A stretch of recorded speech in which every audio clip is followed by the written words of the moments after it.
mok bubuk jejel jual biru arem irungku dadi mendek mripatku dadi ciut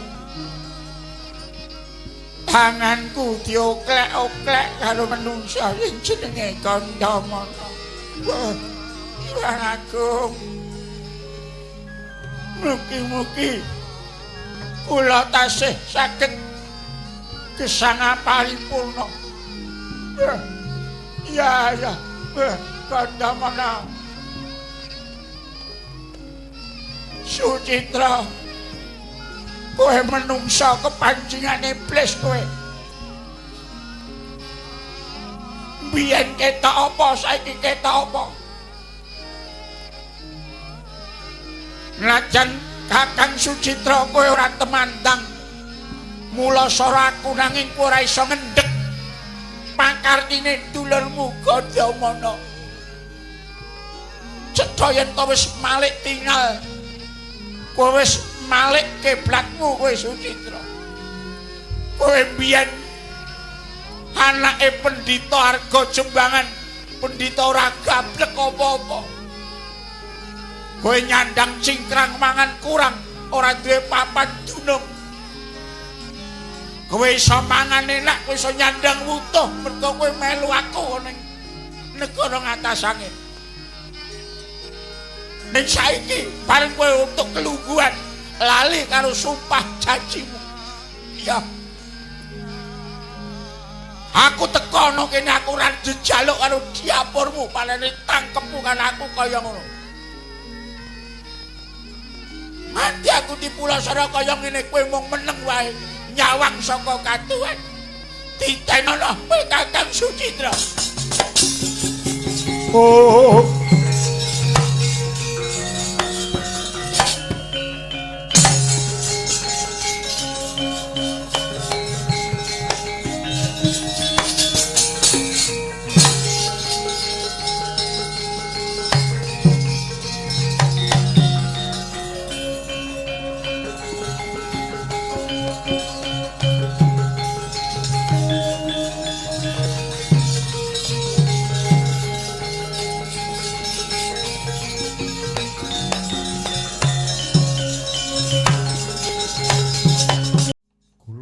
pangapunten ingkang agung Koko Prabu sumuk raos kula mboten lila babar pisan mawi kaluhuran negari Pancala namung dipun cecamah kalian tiyang neneka kala wae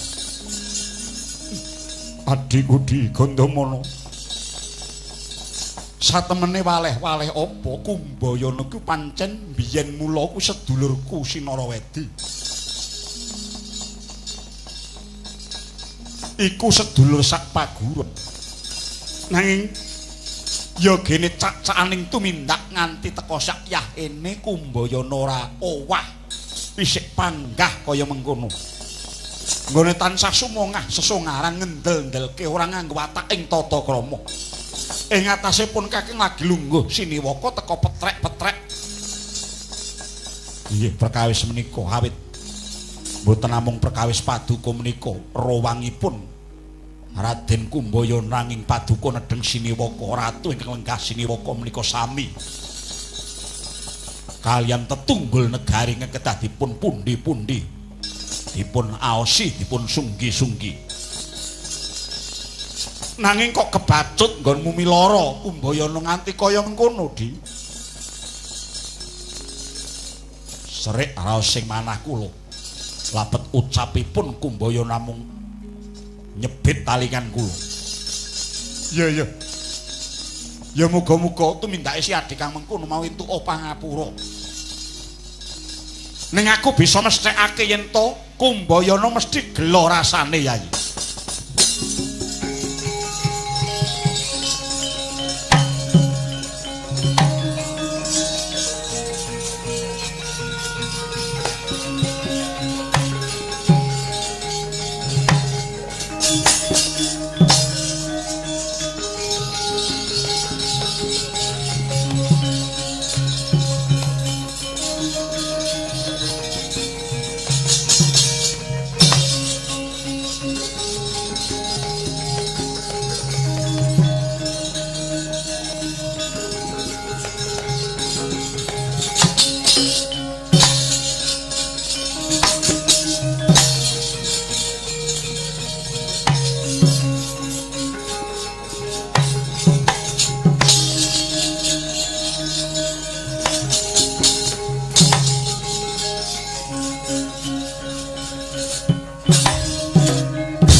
Kamangsah bak pecacan cut gumregut manjing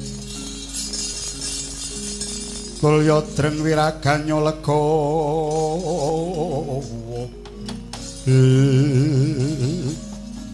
wah piye iki jupune mlebu sumur tuwa jerone sak pendeleng pun kakang ora bisa njupuk iki di wah piye kok ngene iki mongko sing tak ontonto aku bisa ndarbeni cupu iki mindah sengseming raos pun permadi menawi saged andarbeni cupu menika parandene kok lajeng mebet wonten madyaning sumur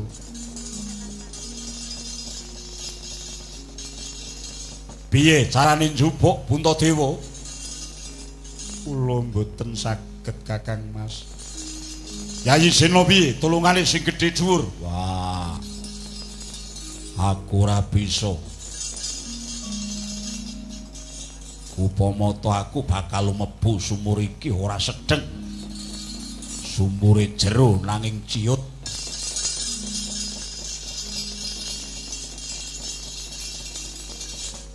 kadang-kadang Usata Kurawa gemruduk padha rene kae bakale ora kasil kabeh.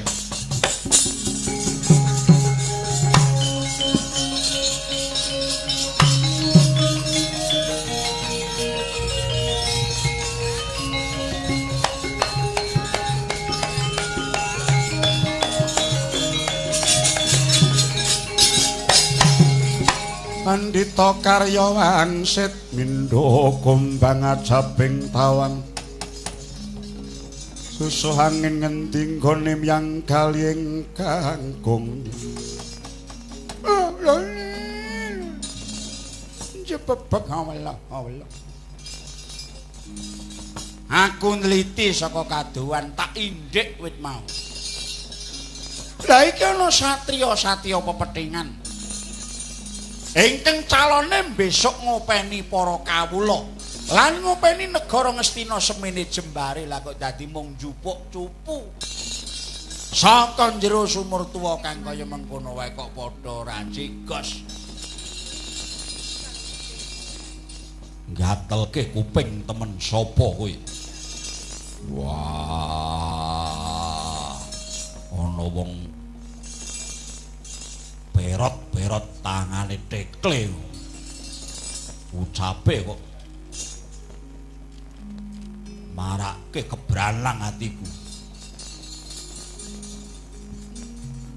sampeyan sinten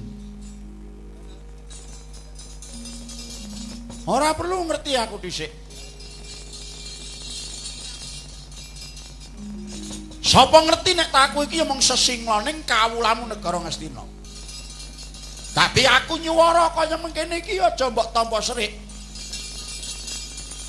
aku mung kepengin sing nyepeng panguwasa negara iki lan sing dadi pengayoming para kawula iki besok wong-wong sing pepethingan ora mung wong-wong sak-sake ki aja ngina dupe aku kabeh padha bingung ora bisa njupuk-njupuk apa kowe bisa nek tumraping aku upama gelem njupuk engko dikira aku pamer kadhepian. Tumreng aku gampang wae kaya ngene iki dudu barang sing angel. Wah, jan ora cetha ucapmu rening buktine aja takon dosa tak tonyo ndasmu. Tontonen. Aku arep nguncalake sukedum tuman. Tak uncalke siji mbaka siji tak rakit dadi jala tak lebake jroning sumur iki banjur tak geret munggah mengko cupune mesti katut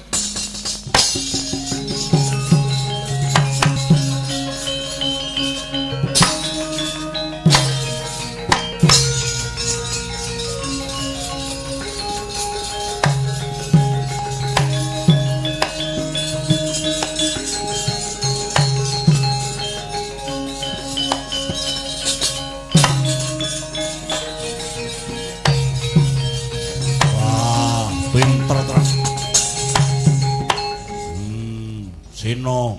Wah, kok bisa. Kula ngungun dening atasipun namung nyambung-nyambung suket dum-duman. Saged nginggahaken cupu kados mekaten Kakang Mas. Iki mung mujudake keprigelan bae. Sing lahir kasat mata tegese bisa dideleng nganggo mripat lumrah. Yen ngono wenehno aku cupu kuwi, wenehno aku wae. Wah, kepenak temen. Iki tak jegurke meneh. Aja mbok cemplunge. Ora arep tak jegurke meneh. Aku mung kepengin nuduhke, lamun tok isih ana siji bab meneh sing tak tindakake tumrap cupu iki. Deloken.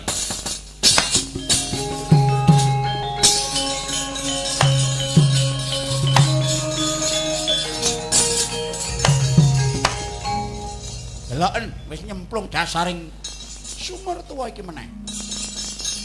Nanging cupu iki bakal tak jupuk mung sarana ciptaku.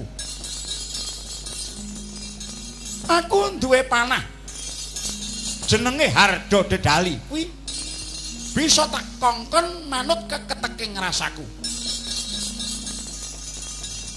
Keteking rasaku tumuju dasaring sumur mesti bisa tumeka ning dasaring sumur. Perintah sarana ciptaku. Mara gak tonton.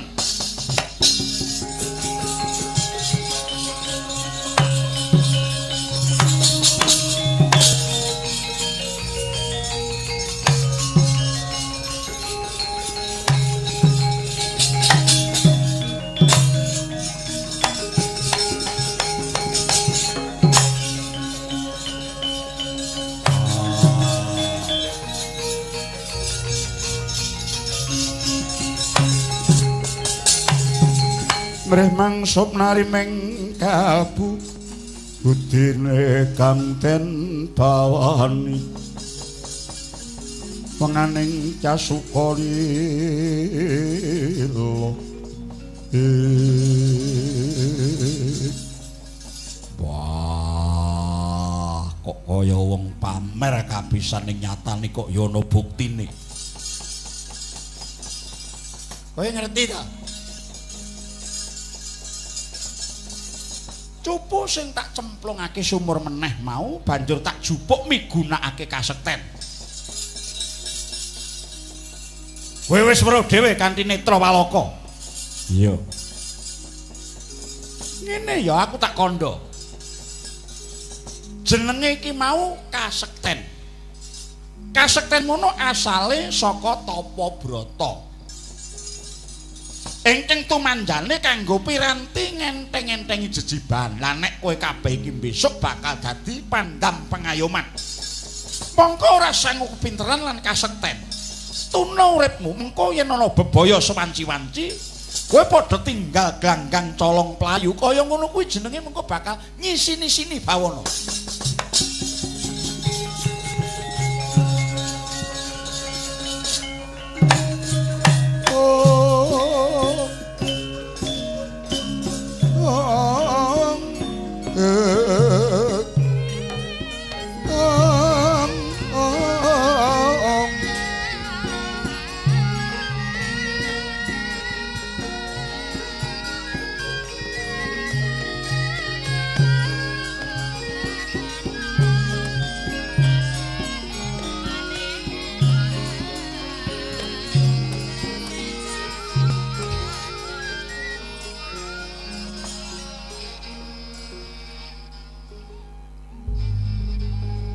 Yat langening kalangyan aklar pandam car tinon lir kakoneng surem sorote tan padang kasolan pacaring purnameng gegono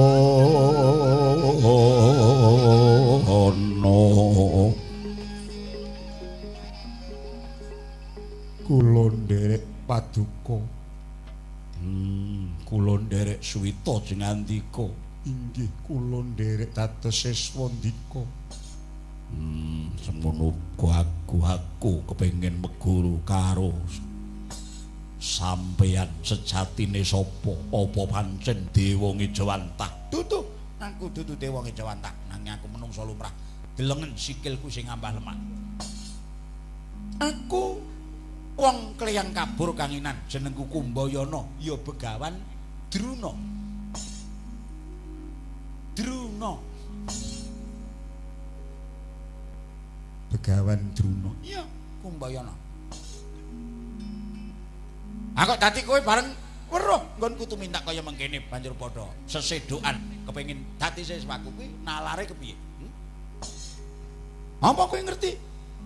Pawitane wong meguru ki kepiye sing kudu ditindakake? Aja enak kabeh enak.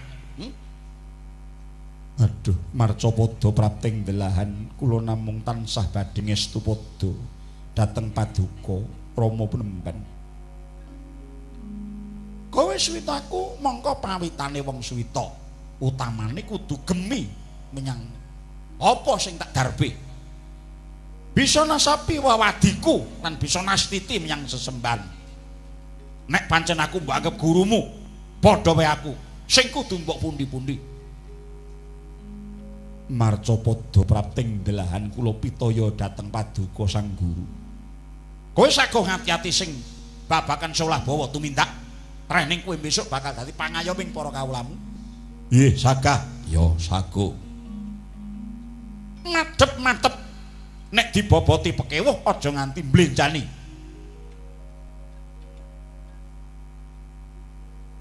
Ngestaken dawuh nadyan to nyabrang latu mangalat-alat kula mboten badhe swala. Uger kula saged necep Purwita kawruhipun Bapa Penemban Druna. Kena tak ugemi ucapmu. Nggih, sumpah kula wonten ngersanipun Rama Penemban Druna. Nggih, semanten ugi kula. Ya. Ati uripku sakwutuhe tak pasrahke amung kepengin meguru marang Bapa Druna. Ikra kang bala tuminga prancampa samyong tali. Lir tatet wileting kota. Oleh mlekuduk manyar-manyar. Ya. Jer Basuki mawa biya ora gumampang Begawan Druna banjur duwe siswa. Wong ingkang tanpa lelabuhan kanggo nitik jero cetheking bebuten. Kula kedah kadhawan menapa? Kula kadhawan menapa nderek Penemban? Aku njaluk bandaning Ratu Pancala. Mbok esuk sore sapa sing bisa ngaturake bantaning Ratu Pancala Prabu Drupada ya Yanyasena ya Sucitra. Kowe tak aku dadi siswaku ingkang sejati.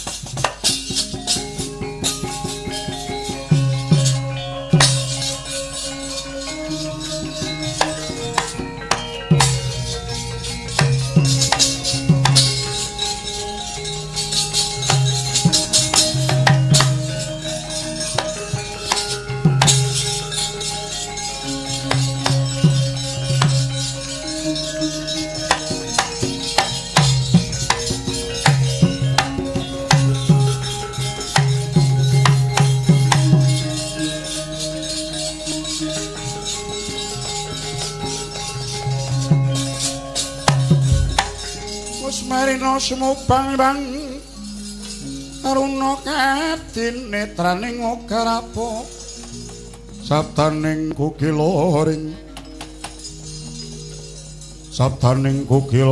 kanikara kageter. Aduh Kakang Mas kados pundi?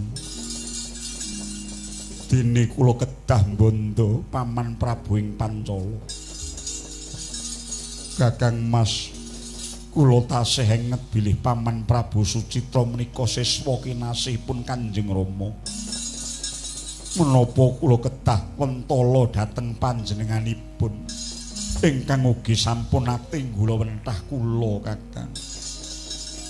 Wah, kaya ngene iki abote wong sing demen gegulang menyang kautaman. Kala mangsane kudu pethuk kahanan loro sing padha abote. Aku kowe kudu milih salah siji abot guru apa abot dulur. kudu milih salah siji ora kena mangro tinggal nek abot perintahing guru. Kudu mentolo ngrangket Paman Prabu Drupada nang nek abot katresnan kadang aku karo kowe ora sida dadi siswane bapa guru. Mongko yen to nganti wurung ora sida meguru, awake dhewe bakal dadi wong kumprung bodhole ngalingo kaya kebo. Ora duwe gegaran apa-apa. Inggih Kakang Mas. Mongko sing jeneng satriya. Satriya kuwi yen kesandangan bodho ngibarate kaya dene wong gagah gedhe dhuwur nanging wuta mripate. Mula banjur kasantosaning raga mau ora ana guna paedahe apa-apa. Jangan mrono-mrono tansah njaluk dituntun karo wong liya. Mula permadi kowe aja mbrebes. Kowe aja neteske lho pilihen salah siji.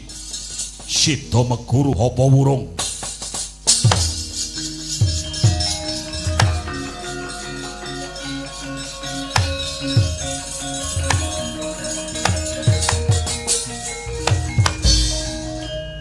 Menawi tumrap Kakang Mas kados pundi yen manut aku samu barang mono kudu pilah empan lan mapane kudu bisa mapanake ngantaraning katresnan karo kewajiban sing kanthi pertitis kapan kudu nandhukake katresnan lan kapan kudu nindakake kewajiban. Areh ning dadi mangsa iki Pandhawa lagi duwe kewajiban ngudi kawruh. Mula sabarang perintahing guru kudu ditindakake abot apa enteng.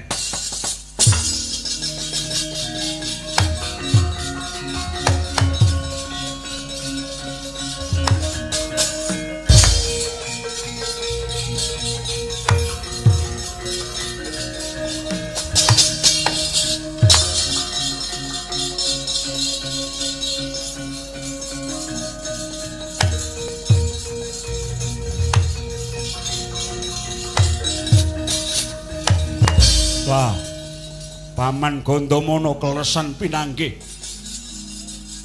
Kok gawe horeg ana apa Kurawa iki? Eneng apa?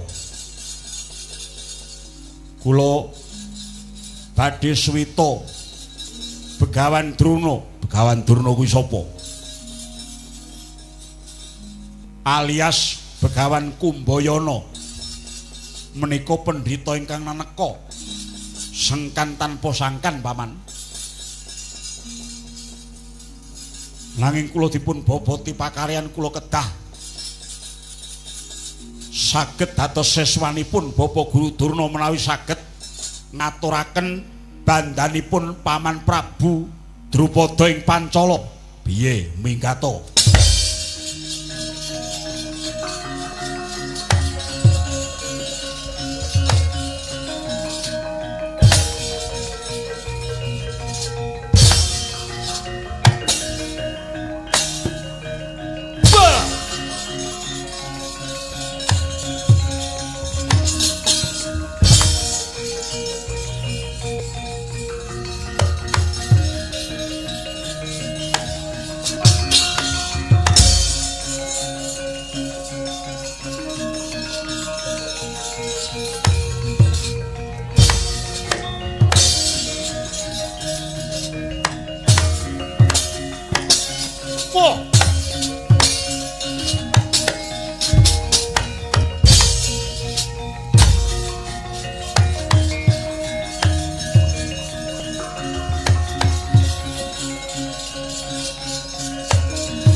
Anakku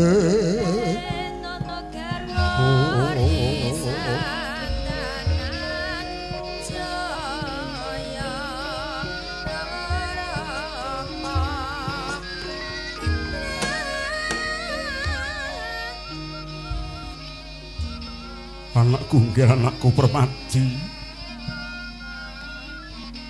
Aja ngrerontok jantungku janjipun paman weruh. Citramutan perbeda kelawan sawarga pepundhenku ingkang Rama Sinuwun Prabu Pandhu Dewanata. Kula paman nyuwun pangapunten ingkang agung. Sowan kula kadhawan Bapa Resi Kumbayana reh ning kula kepengin dados siswanipun dipun tampi dening Bapa Durna menawi kula saged nyowanaken bebandanipun Paman Prabu Pancala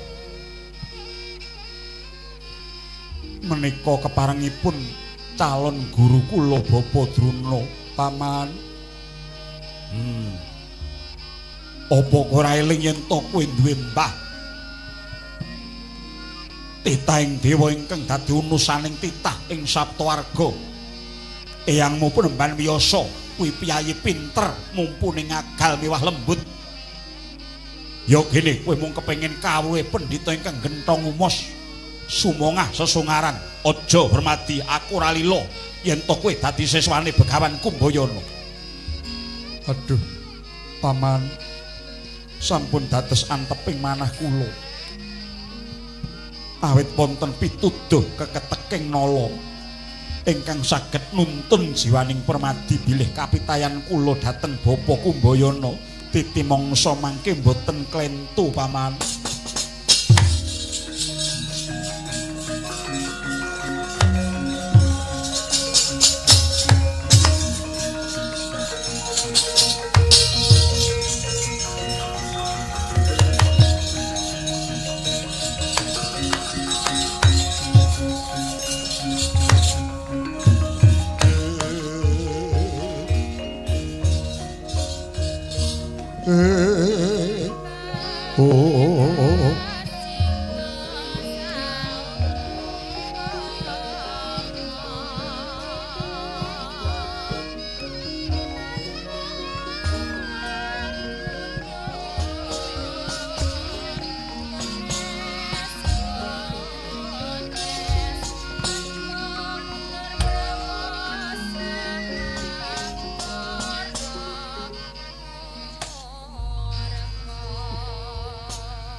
Bratasena lan sira Permadi kok rengu guayamu kaya ana gembolaning rasa ingkang bakal mbok wedharake nggih. Aja datak nganggo wigih ringa-ringa dirgama sanggara nggih maragake matura kula. Ora datak mindho gawe. Mbok menawa wis mireng merga Kurawa sing teka luwih dhisik. Akbar meguru karo pendhita anyar jenenge Begawan Kumbayana Yadruna. Nanging bakal tinampa nggonku suwita dadi siswane Sang Kumbayana yen taku bisa ngaturake bandane Paman Prabu Pancala. Mila saking menika duh aman. Awrat anggen kula badhe nglampahi dawuhipun guru kula Begawan Kumbayana. Mila reh ning boten kedugi raos kula dhateng paduka paman ingkang sampun ate ngagengaken Pandhawa. Suwaning Permadi kula namung nyuwun kapecah ana kewala kasusulna wonten ngarsanipun Kanjeng Rama Pandhu. Dinten menika ugi paman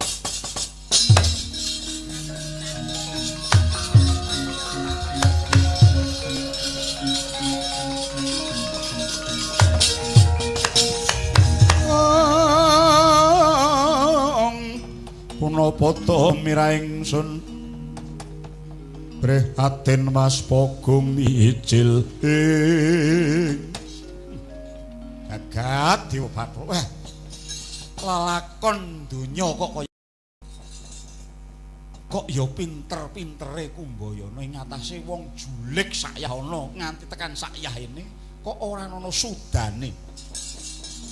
Nabok nyilih tangan. Ya upama aku nuruti Pandhawa mbok bondo tanganku mbok krincung sikilku tak kira ora ana alane. Aku ngregem kamuktena ning Pantaladya merga kabeh mau saka wong tuamu Sang Pandhu Dewanata kang minulya ing bawana nggih. Peta pakumukti yen to nyawang putra Sang Pandhu ora bisa dadi sesmane Kumbayana mung jalaran ora bisa mbondo Prabu Drupada gage bandalan tanganku. Aku wenehno menungso jajalanan kae nggih.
Jeleng kok angil men to.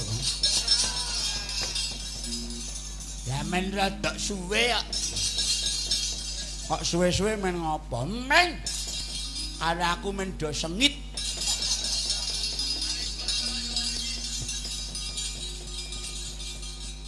Bratasena.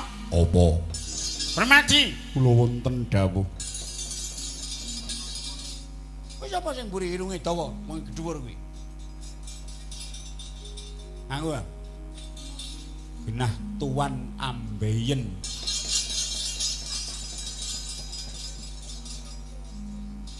Sing mburi wong rambute printik ireng. Nganggo jas rono-rono kuwi sapa kuwi? Aku Jumali. Oh alah.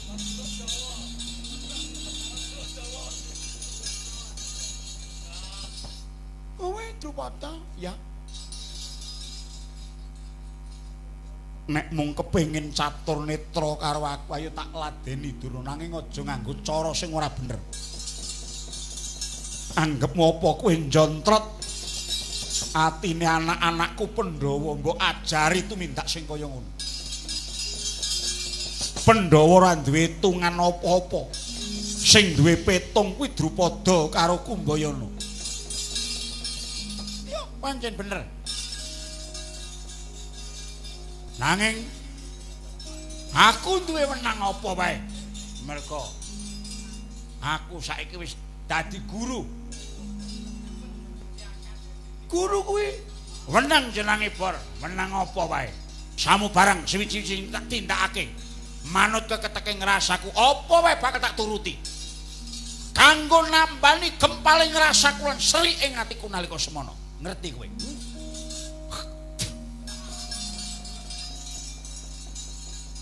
Dek nyeprat tekan bathuk kuwi to. Wong ling idu neng kono kok tekan kene. Lah wong ya nun sewu to wong tutuke ya ora genah kok ngono kae. Lah nek wong lumrah niki lak iso diarah-arah iso Ngono iso. Wong kae kaya ngono kok. Karepe iki ya arep dipernahke ning kono ne ya enek sing jedil kan ndi-ndi ngono. Ya nek guru tekle bareng ya. Alahe wong kok ngono diguroni. Nggonku ya eneke wong ngono kuwi ngaku pinter ngono kuwi. Aku tau nakoke ya sing nyolong pit kuwi sapa aku tau takon. Terus didelok ning gondok. Itu duke gilo-gilo gambare. Lengen gilo. Lho wonge lak enek andeng-andenge ta. Lah griyane pundi, Mbah? Kae anu cedhak Karanganyar. Oh, malah ngarani wong iki lho. Ayo, kowe arep guneman apa karo aku?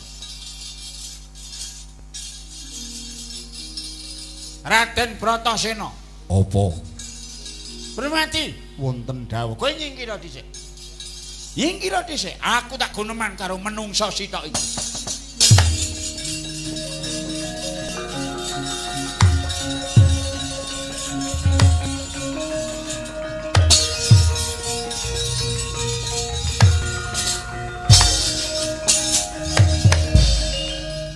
Kowe ora lunga ngapa wong dhuwur irunge dawa? Ngalih ya? Ngalih ya?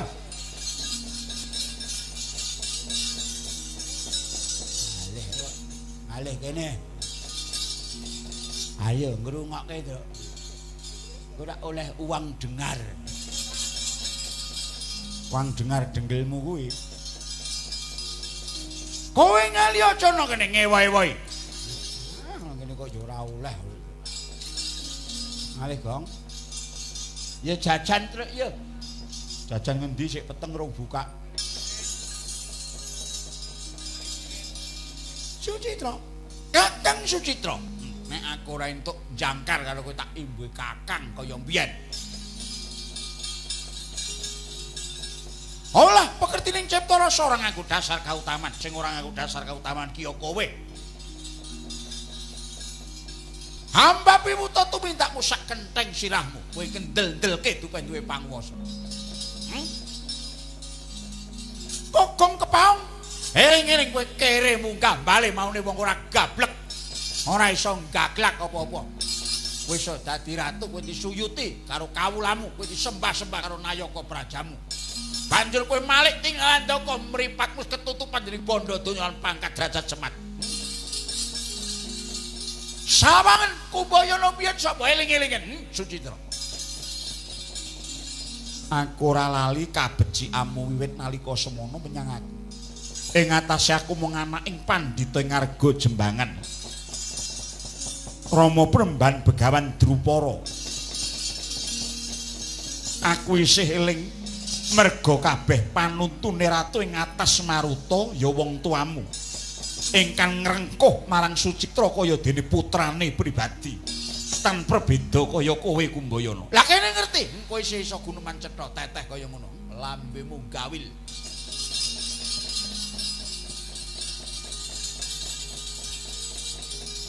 Aku neneka ana ing negaramu tak rewangi ngejawa.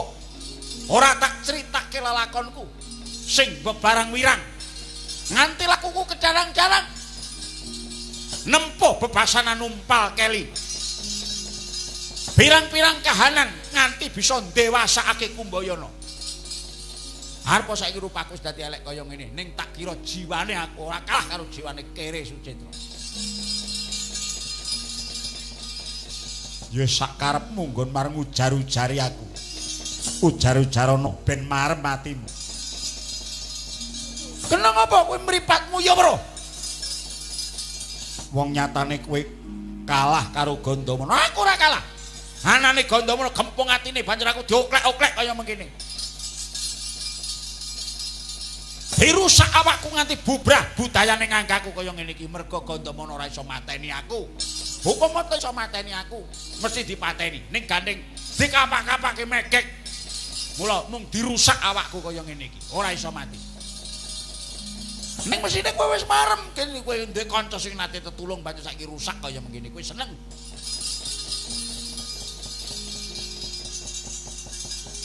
Aku teko kene mung aku kepengin krungu gunemamu ora ketang seklimah rong klimah. Aku tak ngerti gunemamu ora ketang mung sekecap tumraping Pandhawa sing tansah mbok ayomi sing tansah mbok agung-agungake kuwi. Iya. Ngene wae. Pandhawa aja mung mbok wulang bab olahraga, aja mung bab kasekten lan kepinteran. Nanging kang baku ulah jiwa lan ulah rasa ya kuwi kesabaran, kerukunan ingkang wohe bakal ambabar katentremaning bebrayan gedhe. Sebab wong urip mono najan to kesinungan kadigdayan linuwe kaya jaman jayane Prabu Dasamuka ing Alengka biyen. Nanging yen to ora linambaran bebuden rahayu, kadigdayan mau malah dadi winih karusakaning jagat. Mula bebuden rahayu mono kudu linambaran watak sabar andhap asor hambek utama. Kuwi perlu supaya wilujeng uripe ana ing donya nganti tumeka ing delahan druna.